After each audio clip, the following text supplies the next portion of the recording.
Most things in real life have a value placed on them. Basically, if someone wants something, they have to pay for it.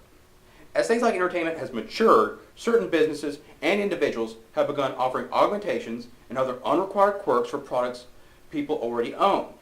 The unordinary thing is, despite these commodities being completely virtual with no connection to the real world, they still have a value to be paid for. Money, as to be expected, is valuable, and the ways that people can earn it must be open for anyone to understand. There is profit to be made on virtual merchandise, so it should definitely be explained.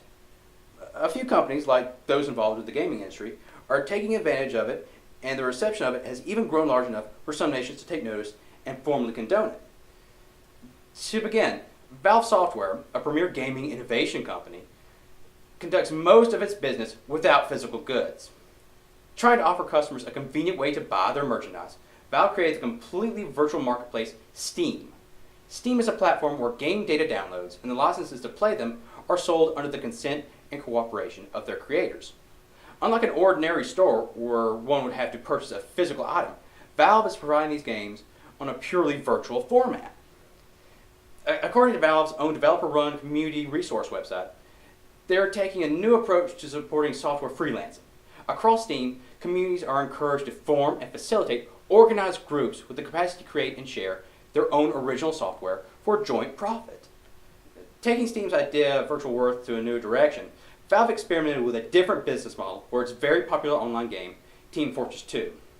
After proving to be a commercial success as a game one had to pay to play, Team Fortress 2 was eventually made free.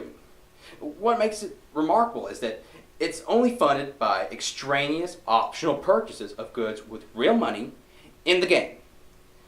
Instead of charging their product outright, Valve is relying completely on voluntary consumption of non-existent goods to make money in a situation that does not require them to.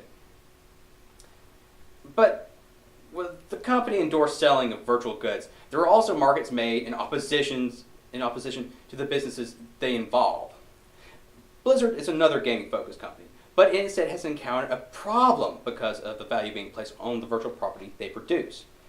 The gold currency in the massively multiplayer game World of Warcraft has enough value placed on it that, according to Blizzard's official website, illegal trading of it has gone and spawned a reliable marketplace for those with the means to take ruthless advantage of it. In order to forewarn the player base, Blizzard has taken precautions against it and has listed the illicit gold sellers' practices of player account theft, forced liquidation of one's own virtual property, and distribution of virtual emails with web links to dangerous virus-laden websites.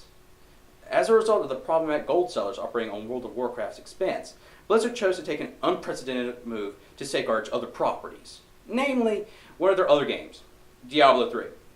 Functioning alongside Diablo 3, a Blizzard-brokered real money auction house allows for a safe environment to purchase and sell items on the game.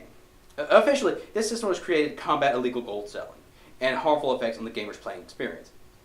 Although it does do as much, the capacity for anyone to use it to make real money is absolutely present.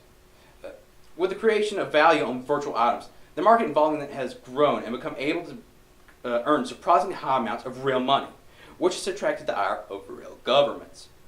The legality of the exchange of virtual goods for tangible currency has only recently been a concern of any economy, but it has already been brought to a head in the nation of South Korea. The Korean news site Junang Daily covered a Korean Supreme Court case involving the questionable sale of virtual currency in exchange for real money. In the case, two young men were able to acquire a large amount of Eden, the currency used in the online game Lineage. After spending the equivalent of about 200,000 United States dollars, the men were able to resell it for a $20,000 profit, something that had never been reached before. In the ensuing case brought against them, concerning the influx of such a large amount of unregulated money, the Korean Supreme Court ruled that what they had done was a simple exchange of official currency.